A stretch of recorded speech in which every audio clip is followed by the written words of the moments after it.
প্রিয় শিক্ষার্থীবৃন্দ, আসসালামু আলাইকুম। বাউরা পুনমচাঁদ ভুতুরিয়া মহাবিদ্যালয় কর্তৃক আজকের এই অনলাইন ক্লাসে তোমাদের সকলকে স্বাগত। আজকে অনলাইন ক্লাসে আছি আমি মোহাম্মদ বশিরুল ইসলাম আকন্ত, লেকচারার অফ ম্যানেজমেন্ট। আজকের আমাদের টপিক হচ্ছে আইসিটি ইন বিজনেস।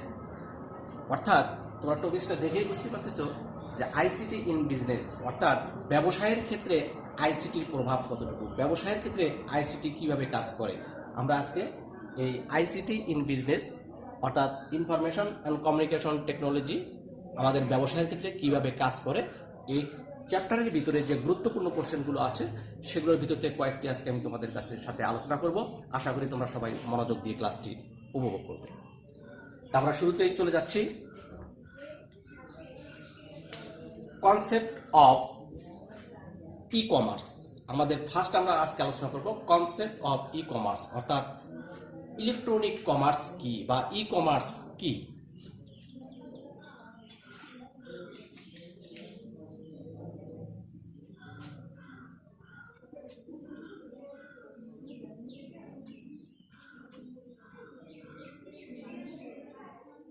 দেখো, কনসেপ্ট অফ ই কমার্স আমরা শুরুতেই জানবো যে ই কমার্সটা কি। ইতে হচ্ছে ইলেকট্রনিক, আর কমার্স শব্দের অর্থ হচ্ছে বাণিজ্য। তাহলে আমরা এখান থেকে একটু ধারণা পাচ্ছি যে ই কমার্স মানে হচ্ছে ইলেকট্রনিক বাণিজ্য, অর্থাৎ ইতে হচ্ছে ইলেকট্রনিক আর কমার্স শব্দের অর্থটি হচ্ছে বাণিজ্য অর্থাৎ ইলেকট্রনিক বাণিজ্য। তা আমরা এখন শিখব যে ই কমার্সটা আসলে কাকে বলে, ই কমার্সটা আসলে কি। আমরা সাধারণত বলতে পারি কমার্স শব্দের অর্থ হচ্ছে যে পণ্যদ্রব্য উৎপাদন করে বা উৎপাদিত পণ্যদ্রব্য চূড়ান্ত ভোক্তাদের নিকট পৌঁছে দেওয়ার নামই হচ্ছে বাণিজ্য। কি বললাম যে পণ্যদ্রব্য উৎপাদন করে বা উৎপাদিত পণ্যদ্রব্য বা সেবা চূড়ান্ত ভোক্তাদের নিকট পৌঁছে দেওয়ার নামই হচ্ছে বাণিজ্য।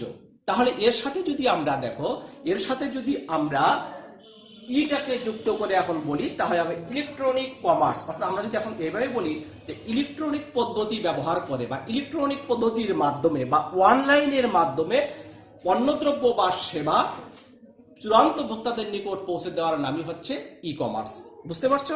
দেখো, ইলেকট্রনিক কমার্স মানে হচ্ছে ইলেকট্রনিক পদ্ধতিতে, অনলাইন পদ্ধতিতে কিংবা দেখা যাচ্ছে যে ইন্টারনেট ব্যবহার করে যখন আমরা কি করব, পণ্যদ্রব্য ভোক্তাদের নিকট পৌঁছে দেব তখন সেটাকে বলা হবে ইলেকট্রনিক কমার্স। অর্থাৎ আমরা দেখো আরো সহজ করে এভাবে বলতে পারি যে যখন ইলেকট্রনিক পদ্ধতি ব্যবহার করে বা অনলাইন পদ্ধতি ব্যবহার করে পণ্যদ্রব্য ক্রয় বিক্রয় করা হয় বা কেনাবেচা করা হয় তখন তাকে বলা হবে ইলেকট্রনিক কমার্স বা ই কমার্স। আবারও শুনে নাও, যখন ইলেকট্রনিক পদ্ধতি ব্যবহার করে বা অনলাইনের মাধ্যমে যখন আমরা পণ্যদ্রব্য ক্রয় বিক্রয় করব বা কেনাবেচা করব তখন তাকে বলা হবে ইলেকট্রনিক কমার্স বা ই কমার্স। অর্থাৎ আমরা যখন ইলেকট্রনিক পদ্ধতি ব্যবহার করার মাধ্যমে, যখন আমরা অনলাইন পদ্ধতি ব্যবহার করার মাধ্যমে পণ্য বা সেবা চূড়ান্ত ভোক্তাদের নিকট পৌঁছে দেব তখন তাকে বলা হবে ই কমার্স। আশা করি তোমরা ই কমার্সটা বুঝতে পারছো। এখন আমরা চলে যাব যে ই কমার্সের কয়েকটি ধরন আছে। আমরা গুরুত্বপূর্ণ কয়েকটি ধরন আজকে তোমাদের সামনে আমরা আলোচনা করব।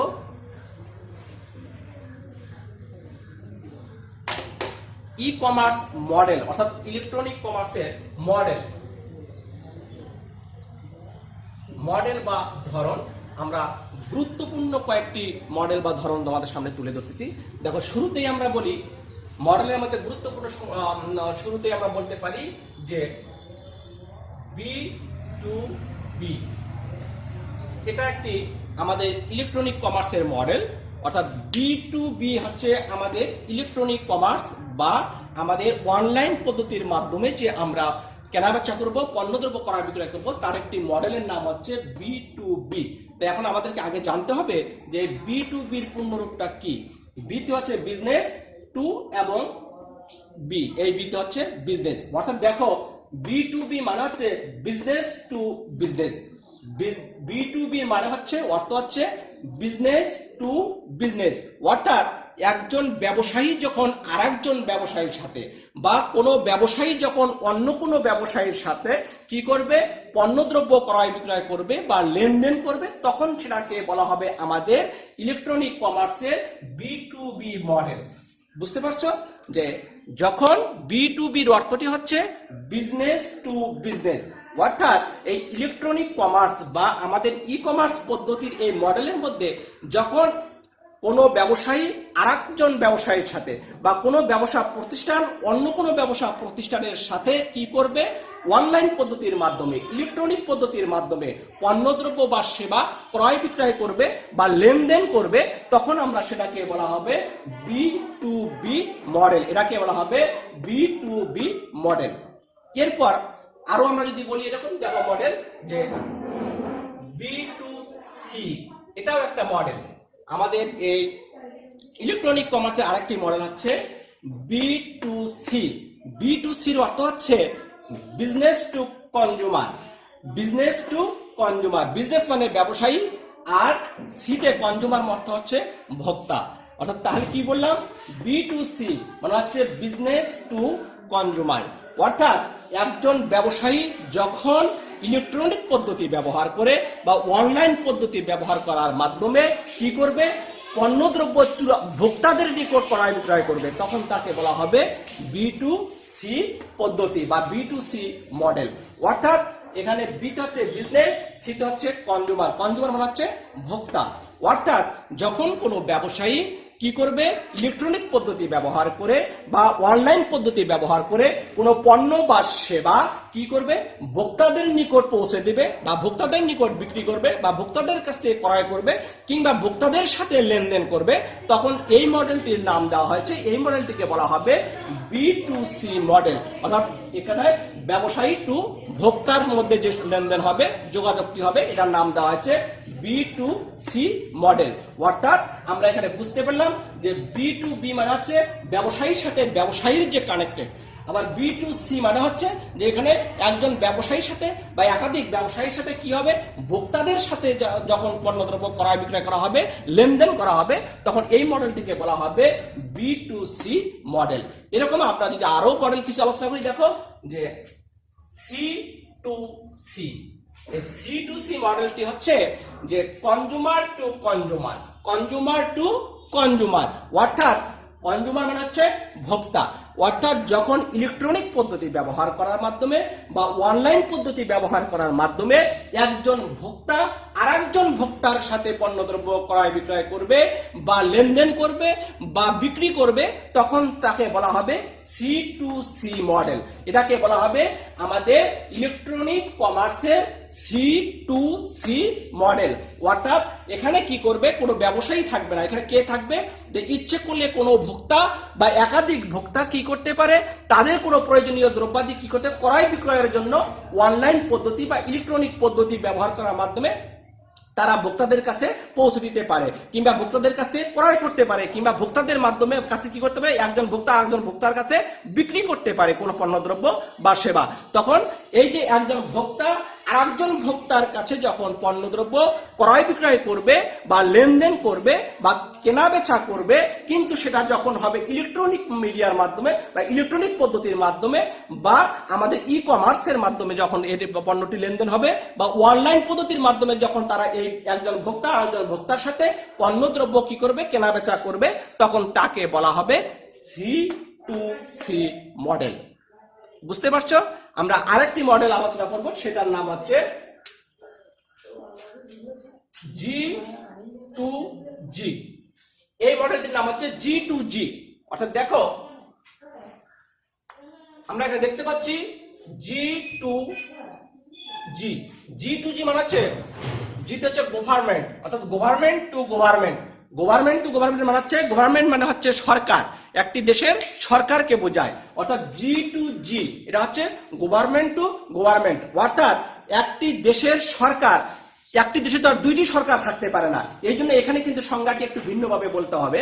অর্থাৎ একটি দেশে তো একটি সরকার থাকে, তাই এখানে বলতে হবে এরকম যে যখন কোনো একটি দেশের সরকার অন্য কোনো দেশের সরকারের সাথে পণ্যদ্রব্য ক্রয় বিক্রয় বা লেনদেন যখন ইলেকট্রনিক পদ্ধতি বা অনলাইন পদ্ধতির মাধ্যমে সম্পাদন করে, তখন সেই মডেলটিকে বলা হবে G2G মডেল। G2G মডেল, বুঝতে পারছো?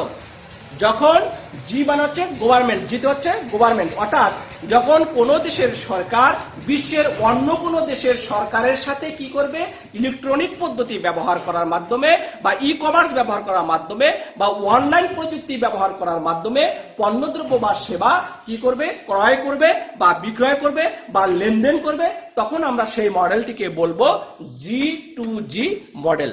বুঝতে পারছো? আমি আশা করি তোমরা আমাদের যে ই কমার্সের মডেলগুলো আছে তার মধ্যে গুরুত্বপূর্ণ 4টি মডেল তোমরা আশা করি বুঝতে পারছো। দেখো আরেকবার শুনে নাও। B2B মডেল হচ্ছে বিজনেস টু বিজনেস, আর B2C মডেলটা হচ্ছে বিজনেস টু কনজিউমার, C2C মডেলটা হচ্ছে কনজিউমার টু কনজিউমার, আর G2G মডেলটা হচ্ছে গভর্নমেন্ট টু গভর্নমেন্ট। আমি আশা করি তোমরা এটা বুঝতে পারতেছো। আমরা এরপর আরেকটি টপিকে চলে যাচ্ছি। এখানে দেখো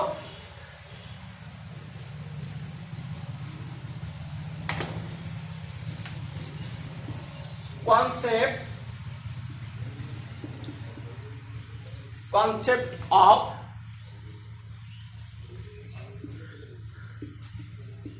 e-banking। এখন দেখো কনসেপ্ট অফ ই ব্যাংকিং, আমাদের ই বিজনেস বা ই কমার্সের আরেকটি বিষয় বা আরেকটি শাখা হচ্ছে কনসেপ্ট অফ ই ব্যাংকিং। আমি আশা করি তোমরা বুঝতে পারছো। ব্যাংকিং মানে হচ্ছে আমাদের যে ব্যাংকিং সেক্টর বা ব্যাংকিং ব্যবস্থা, আর ইটা হচ্ছে ইলেকট্রনিক। তাহলে আমরা এখানে সহজভাবে বলতে পারবো যে যখন ইলেকট্রনিক পদ্ধতি ব্যবহার করে, ইলেকট্রনিক ডিভাইস ব্যবহার করে বা অনলাইন পদ্ধতি ব্যবহার করার মাধ্যমে ব্যাংকিং যাবতীয় কার্যাবলী সম্পাদন করা হবে, তখন তার নাম হবে বা তাকে বলা হবে ই ব্যাংকিং। তাকে বলা হবে ই ব্যাংকিং। কি বললাম? যে ইলেকট্রনিক পদ্ধতির মাধ্যমে বা অনলাইন পদ্ধতির মাধ্যমে যখন কোনো ব্যাংকের যাবতীয় কার্যাবলীগুলো সম্পাদন করা হবে, তখন সেটাকে বলা হবে ই ব্যাংকিং। আমরা আর একটু ভালো করে যদি বিস্তারিত বলি তোমাদের বোঝানোর জন্য, তাহলে দেখো এভাবে তোমরা বলতে পারো যে একটি ব্যাংকে সাধারণত কি হয়, যে লেনদেনগুলো হয়, অর্থ জমা দেওয়া হয়, অর্থ উত্তোলন করা হয়, বিল পরিশোধ করা হয়, অর্থ ট্রান্সফার করা হয় বা স্থানান্তর করা হয়। যখন কোনো ব্যাংক কি করবে, ইলেকট্রনিক পদ্ধতি ব্যবহার করার মাধ্যমে বা ইলেকট্রনিক প্রক্রিয়ায় বা অনলাইন পদ্ধতি ব্যবহার করার মাধ্যমে অর্থ জমা গ্রহণ করবে, অর্থ উত্তোলনের সুযোগ দেবে, অর্থ স্থানান্তরের সুযোগ দেবে এবং যাবতীয় ব্যাংকিং কার্যাবলীগুলো কি করবে, ইলেকট্রনিক পদ্ধতি ব্যবহার করার মাধ্যমে বা অনলাইন পদ্ধতি ব্যবহার করার মাধ্যমে সম্পাদন করবে, তখন তাকে বলা হবে ই ব্যাংকিং। তখন তাকে বলা হবে ই ব্যাংকিং। তাই এই ই ব্যাংকিং এর কিছু গুরুত্বপূর্ণ পদ্ধতি আছে, সেগুলো আমি তোমাদের সামনে একটু তুলে ধরতেছি। দেখো ই ব্যাংকিং এর গুরুত্বপূর্ণ পদ্ধতির মধ্যে হচ্ছে, দেখো ডেবিট কার্ড,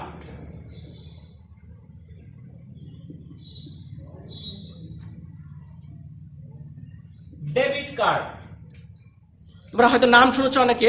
ডেবিট কার্ড হচ্ছে, ডেবিট শব্দের অর্থটি হচ্ছে খরচ করা বা ব্যয় করা বা কমিয়ে দেওয়া, এটাকে ইংরেজিতে বলা হয় ডেবিট। অর্থাৎ ডেবিট কার্ড হচ্ছে এমন একটি বিষয় আমাদের ই ব্যাংকিং এর পদ্ধতিগুলোর মধ্যে এই ডেবিট কার্ডটি একটি অত্যন্ত গুরুত্বপূর্ণ। এই ডেবিট কার্ডের অর্থ হচ্ছে, ডেবিট কার্ড বলতে আমরা কি বুঝি এখন তোমরা একটু শুনে নাও। ডেবিট কার্ড আমি কি বললাম, ডেবিট শব্দের অর্থ হচ্ছে কমানো বা খরচ করা। অর্থাৎ যখন কোনো ব্যক্তি কি করতে পারবে, একটি চুম্বকীয় কার্ড ব্যবহার করে, অর্থাৎ ব্যাংক কর্তৃক প্রদান করা হয় এমন একটি চুম্বকীয় কার্ড, অর্থাৎ প্লাস্টিকের চুম্বকীয় কার্ড, এবং যেখানে একটি গোপন পিনকোড নাম্বার থাকবে, এই গোপন নাম্বার ব্যবহার করে এই প্লাস্টিকের কার্ডটির মাধ্যমে তারা কি করতে পারবে, তার হিসাবে টাকা জমা থাকা সাপেক্ষে তারা কি করতে পারবে, যে কোনো সময় 24 ঘন্টা, সপ্তাহে 7 দিনে 24 ঘন্টা যে কোনো সময় সে তার অর্থ উত্তোলন করতে পারবে, অর্থ জমা দিতে পারবে এবং এই কার্ডটি ব্যবহার করে তারা কি করতে পারবে, লেনদেন করতে পারবে। এটার নাম হচ্ছে ডেবিট কার্ড। দেখো এখানে গুরুত্বপূর্ণ একটি কথা বলেছি তোমাদের, সেটা হচ্ছে তার অ্যাকাউন্ট বা তার হিসাবে টাকা জমা থাকা সাপেক্ষে সে কি করতে পারবে, 24 ঘন্টা মধ্যে, সপ্তাহে 7 দিন 24 ঘন্টা যে কোনো সময় সে কি করতে পারবে, এই কার্ডটি ব্যবহার করে এটিএম বুথে গিয়ে সে কি করতে পারবে, যে অর্থ উত্তোলন করতে পারবে, অর্থ জমা দিতে পারবে এবং লেনদেন করতে পারবে। এর জন্য তাকে কখনোই কি করতে হবে না, ব্যাংকে সশরীরে হাজির হতে হবে না, ব্যাংকে যেতে হবে না, সেই এটিএম বুথে গেলেই হবে এবং তাকে ঝুঁকি কম নিতে হবে। অর্থ উত্তোলন করার জন্য তাকে ব্যাংকে যাওয়ার কোনো প্রয়োজন নেই। তার পার্শ্ববর্তী যে এটিএম বুথ থাকবে সেই বুথ থেকে সে ইচ্ছে করলেই তার অ্যাকাউন্টে টাকা জমা থাকার সাপেক্ষে সে এখান থেকে অর্থ উত্তোলন করতে পারবে, জমা দিতে পারবে এবং লেনদেন করতে পারবে। এটার নাম হচ্ছে ডেবিট কার্ড। কি বললাম, যে একজন হিসাবধারীর বা একজন ব্যক্তির ব্যাংক অ্যাকাউন্টে টাকা জমা থাকার সাপেক্ষে ব্যাংক কর্তৃক প্রদানকৃত যে কার্ড, অর্থাৎ প্লাস্টিকের চুম্বকীয় যে কার্ডটি প্রদান করা হয়, যে কার্ডটি দিয়ে সে অর্থ উত্তোলন করতে পারবে এবং অর্থ জমা দিতে পারবে এবং লেনদেন করতে পারবে, তার নাম হচ্ছে ডেবিট কার্ড। এটাকে বলা হচ্ছে ডেবিট কার্ড। এরকমই আরেকটি হচ্ছে পদ্ধতি হচ্ছে ক্রেডিট কার্ড।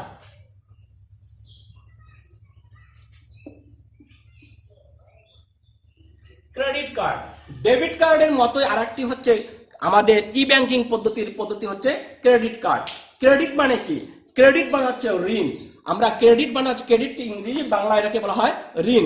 তা ক্রেডিট কার্ডের একটি মর্যাদা হচ্ছে ডেবিট কার্ডের মতোই এটিও একটি প্লাস্টিকের চুম্বকীয় কার্ড, যেখানে একটা গোপন পিন নাম্বার থাকবে।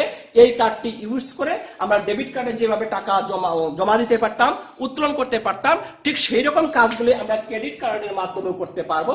তবে ক্রেডিট কার্ডের একটি সুবিধা হচ্ছে যে ক্রেডিট কার্ডটি হচ্ছে আমার অ্যাকাউন্টে বা যে ব্যক্তি এই ক্রেডিট কার্ড ইউজ করবে তার হিসাবে টাকা বা অর্থ জমা না থাকলেও সে তার জমাতিরিক্ত টাকা এখান থেকে উত্তোলন করতে পারবে, অর্থাৎ ঋণ, অর্থাৎ সে ঋণ হিসাবে টাকাটা উত্তোলন করতে পারবে। অর্থাৎ এই ক্রেডিট কার্ডের মাধ্যমে আমরা কি করতে পারবো, যে যদি আমার একজন হিসাবে বা যে ব্যক্তি এই ক্রেডিট কার্ড ইউজ করবে তার হিসেবে টাকা বা অর্থ জমা না থাকলেও সে তার এই কার্ডটি ব্যবহার করে পণ্য ক্রয় বিক্রয় করতে পারবে, বাকিতে পণ্য কিনতে পারবে এবং সে কি করতে পারবে, এখান থেকে টাকা, নির্দিষ্ট পরিমাণ টাকা উত্তোলন করতে পারবে এই ক্রেডিট কার্ডের মাধ্যমে। এই জন্য আমরা বলতে পারি যে ক্রেডিট কার্ডটি হচ্ছে যে এমন একটি প্লাস্টিকের চুম্বকীয় কার্ড, যে কার্ডটি ব্যবহার করে এবং পিনকোড নাম্বারটি ব্যবহার করে আমরা জমাতিরিক্ত ঋণ গ্রহণ করতে পারি, অর্থ উত্তোলন করতে পারি এবং লেনদেন করতে পারি, তার নাম হচ্ছে ক্রেডিট কার্ড। অর্থাৎ ডেবিট কার্ড এবং ক্রেডিট কার্ডের মধ্যে পার্থক্য, একটি গুরুত্বপূর্ণ পার্থক্য হচ্ছে একটি, সেটা হচ্ছে ডেবিট কার্ড দিয়ে টাকা উত্তোলন করতে হলে আমার অ্যাকাউন্টে বা যিনি উত্তোলন করবেন তার অ্যাকাউন্টে অবশ্যই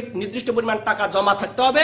আর ক্রেডিট কার্ডটি হচ্ছে যে একজন ব্যক্তি যিনি ক্রেডিট কার্ড ইউজ করবেন তার হিসেবে যদি নির্দিষ্ট পরিমাণ টাকা জমা নাও থাকে তবুও সে তার জমাতিরিক্ত টাকা উত্তোলন করতে পারবে, কারণ ব্যাংক তাকে ঋণ হিসাবে এই সুবিধাটি প্রদান করবে। এই জন্য এই কার্ডটির নাম দেওয়া হয়েছে ক্রেডিট কার্ড। আরেকটি তোমাদেরকে এখানে আমি ধারণা আলোচনা করে শেষ করবো আজকের ক্লাস। এই ডেবিট কার্ড, ক্রেডিট কার্ড এবং আরেকটি পদ্ধতি হচ্ছে এটিএম।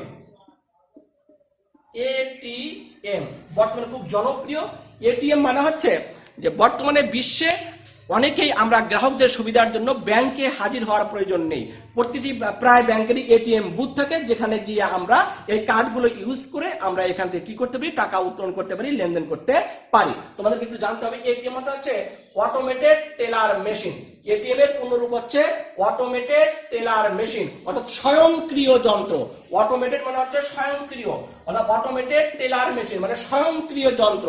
অর্থাৎ এটিএম হচ্ছে যে স্বয়ংক্রিয় যন্ত্র ব্যবহার করে আমরা গোপন কোনো পিনকোড নাম্বার ব্যবহার করে আমরা এই এটিএম বুথে গিয়ে অর্থ উত্তোলন করতে পারি এবং লেনদেন করতে পারি, তাকেই বলা হবে এটিএম বুথ। অর্থাৎ এখানে আমরা কি করতে পারবো, দেখো